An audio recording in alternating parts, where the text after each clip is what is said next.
Thérèse Raquin, d'Émile Zola, chapitre 14. La boutique du passage du Pont-Neuf resta fermée pendant 3 jours. Lorsqu'elle s'ouvrit de nouveau, elle parut plus sombre et plus humide. L'étalage, jauni par la poussière, semblait porter le deuil de la maison. Tout traînait à l'abandon dans les vitrines sales. Derrière les bonnets de linge pendus aux tringles rouillées, le visage de Thérèse avait une pâleur plus mate, plus terreuse, une immobilité d'un calme sinistre. Dans le passage, toutes les commères s'apitoyaient. La marchande de bijoux faux montrait à chacune de ses clientes le profil amaigri de la jeune veuve comme une curiosité intéressante et lamentable. Pendant 3 jours, Madame Raquin et Thérèse étaient restées dans leur lit sans se parler, sans même se voir. La vieille mercière, assise sur son séant, appuyée contre des oreillers, regardait vaguement devant elle avec des yeux d'idiote. La mort de son fils lui avait donné un grand coup sur la tête, et elle était tombée comme assommée. Elle demeurait des heures entières, tranquille et inerte, absorbée au fond du néant de son désespoir. Puis des crises la prenaient parfois. Elle pleurait, elle criait, elle délirait. Thérèse, dans la chambre voisine, semblait dormir. Elle avait tourné la face contre la muraille et tiré la couverture sur ses yeux. Elle s'allongeait ainsi, roide et muette, sans qu'un sanglot de son corps soulevât le drap qui la couvrait. On eût dit qu'elle cachait dans l'ombre de l'alcôve les pensées qui la tenaient rigide. Suzanne, qui gardait les 2 femmes, allait mollement de l'une à l'autre, traînant les pieds avec douceur, penchant son visage de cire sur les 2 couches, sans parvenir à faire retourner Thérèse, qui avait de brusques mouvements d'impatience, ni à consoler Madame Raquin, dont les pleurs coulaient dès qu'une voix la tirait de son abattement. Le 3e jour, Thérèse repoussa la couverture, s'assit sur le lit, rapidement, avec une sorte de décision fiévreuse. Elle écarta ses cheveux, en se prenant les tempes, et resta ainsi un moment, les mains au front, les yeux fixes, semblant réfléchir encore.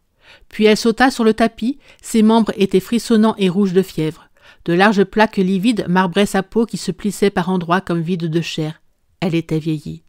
Suzanne, qui entrait, resta toute surprise de la trouver levée. Elle lui conseilla d'un ton placide et traînard de se recoucher, de se reposer encore. Thérèse ne l'écoutait pas. Elle cherchait et mettait ses vêtements avec des gestes pressés et tremblants. Lorsqu'elle fut habillée, elle alla se regarder dans une glace, frotta ses yeux, passa ses mains sur son visage comme pour effacer quelque chose. Puis, sans prononcer une parole, elle traversa vivement la salle à manger et entra chez Madame Raquin. L'ancienne mercière était dans un moment de calme hébété. Quand Thérèse entra, elle tourna la tête et suivit du regard la jeune veuve, qui vint se placer devant elle, muette et oppressée. Les 2 femmes se contemplèrent pendant quelques secondes.